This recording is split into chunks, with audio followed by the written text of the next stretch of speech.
ओम श्री परमात्मने नमः। ओम नमः शिवाय। श्री शिव महापुराण रुद्र संहिता खंड 3 अध्याय 40।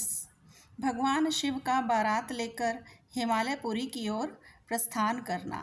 ब्रह्मा जी कहते हैं, मुने, तदंतर भगवान शंभु ने नंदी आदि सब गणों को अपने साथ हिमाचलपुरी को चलने की प्रसन्नता पूर्वक आज्ञा देते हुए कहा कि तुम लोग थोड़े से गणों को यहाँ रखकर शेष सभी लोग मेरे साथ बड़े उत्साह और आनंद से युक्त हो गिरिराज हिमवान के नगर को चलो। फिर तो भगवान की आज्ञा पाकर गणेश्वर, शंखकर्ण, केकराक्ष, विकृत, विशाख, पारिजात, विकृतानन, दुंदुभ, कपाल, संदारक, कंदुक, कुंडक, विष्टंभ, पिप्पल, सनादक, आवेशन, कुंड, पर्वतक, चंद्रतापन, काल, कालक, महाकाल, अग्निक, अग्निमुख, आदित्य मूर्धा, घनावह, सन्नाह, कुमुद, अमोघ, कोकिल, सुमंत्र, काकपादोदर, संतानक, मधुपिंग, कोकिल, पूर्णभद्र, नील, चतुर्वर्त, करण, अहिमोरक, यज्वाक्ष, शतमन्यु, मेघमन्यु, काष्ठागूढ़, विरूपाक्ष, सुकेश, वृषभ, सनातन, तालकेतु, षण्मुख, चैत्र, स्वयं प्रभु, लकुलीश, लोकांतक, दीप्तात्मा, दैत्यांतक, भृंगिरिटी, देव प्रिय, अशनि, भानुक, प्रमथ तथा वीरभद्र अपने असंख्य कोटि कोटि गणों तथा भूतों के साथ लेकर चले। नंदी आदि गणराज्य असंख्य गणों से घिरे चले तथा क्षेत्रपाल और भैरव भी कोटि कोटि गणों को लेकर उत्सव मनाते हुए प्रेम और उत्साह के साथ चल पड़े। वे सब सहस्त्र हाथों से युक्त थे, सिर पर जटा का मुकुट धारण किए हुए थे।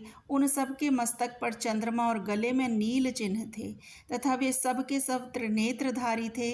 उन सब ने रुद्राक्ष के आभूषण पहन रखे थे, सभी उत्तम भस्म धारण किए थे और हार, कुंडल, केयूर तथा कुमुट आदि से अलंकृत थे। इस प्रकार देवताओं तथा दूसरे दूसरे गणों को साथ ले भगवान शंकर अपने विवाह के लिए हिमवान के नगर की ओर चले। चंडी देवी रुद्रदेव की बहन बनकर खूब उत्सव मनाती हुई बड़ी प्रसन्नता के साथ वहां आ पहुंची। वे शत्रुओं को अत्यंत भय देने वाली थीं।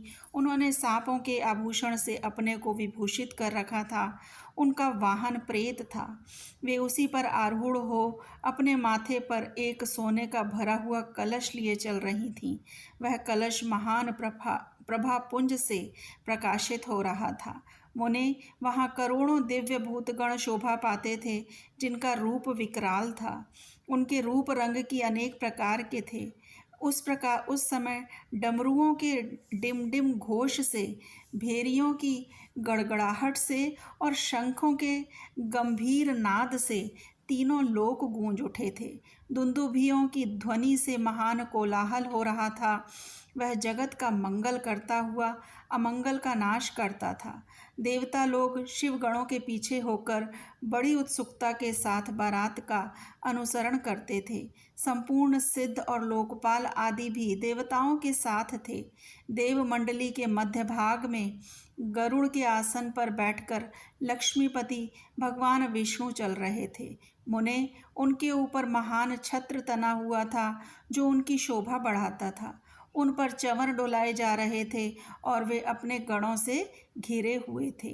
उनके शोभाशाली पार्षदों ने उन्हें अपने ढंग से आभूषण आदि के द्वारा विभूषित किया था।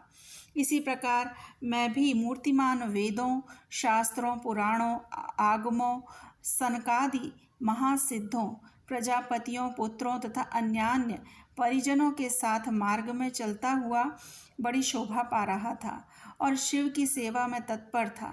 देवराज इंद्र भी नाना प्रकार के आभूषणों से विभूषित हो ऐरावत हाथी पर आरूढ़ होकर अपने सेना के बीच से चलते हुए अत्यंत सुशोभित हो रहे थे।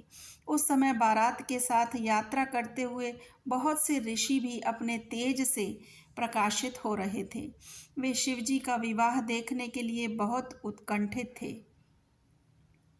शाकनी, यातुधान, बेताल, ब्रह्म राक्षस, भूत, प्रेत, पिशाच, प्रमथ आदि गण, तुम्बुरु, नारद, हाहा और हुहु आदि श्रेष्ठ गंधर्व तथा किन्नर भी बड़े हर्ष से भरकर बाजा बजाते हुए चले।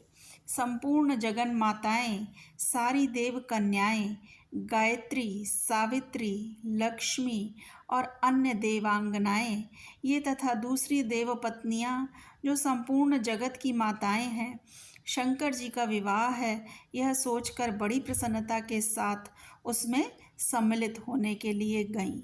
वेदों, शास्त्रों, सिद्धों और महर्षियों द्वारा जो साक्षात धर्म का स्वरूप कहा गया है तथा जिसकी अंग कांति शुद्ध स्फटिक के समान उज्ज्वल है, वह सर्वांग सुंदर वृषभ भगवान शिव का वाहन है। धर्मवत्सल महादेव जी उस वृषभ पर आरूढ़ हो सबके साथ यात्रा करते हुए बड़ी शोभा पा रहे थे। देवर्षियों के समुदाय उनकी सेवा में उपस्थित थे। इन सब देवताओं और महर्षियों के एकत्र हुए समुदाय से महेश्वर की बड़ी शोभा हो रही थी। उनका बहुत श्रृंगार किया गया था। वे शिवा का पाणी ग्रहण करने के लिए हिमालय के भवन को जा रहे थे। नारद, इस प्रकार बारात की यात्रा संबंधी उत्तम उत्सव से युक्त शंभु का चरित्र कहा गया। अब हिमालय नगर में जो सुंदर वृत्तांत घटित हुआ उसे सुनिएगा। हरे कृष्ण। ओम नमः शिवाय। शिवजी सदा सहाय।